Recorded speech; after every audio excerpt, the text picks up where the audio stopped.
kertas mengingatkanku. Dari surat perjanjian pernikahan. Satu di antaranya berbunyi bahwa status keanggotaan saudara dalam jemaat adalah jelas dan benar. Dan apabila ada penghambat atau permasalahan dalam proses perkawinan saudara, maka saudara harus lebih dahulu menyelesaikannya dan kemudian memohon dilaksanakan pemberkatan nikah.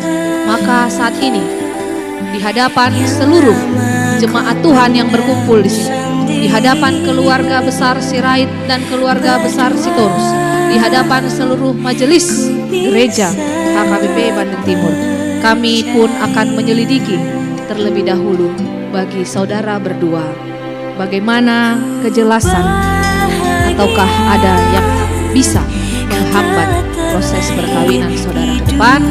Maka pertama kami bertanya kepada calon mempelai pria Rizky Monarga Sirait, bagaimana aman? Apakah masih ada hubungan dengan wanita atau perempuan lain yang bisa jadi penghambat bagi rencana pernikahanmu di waktu yang sudah ditentukan?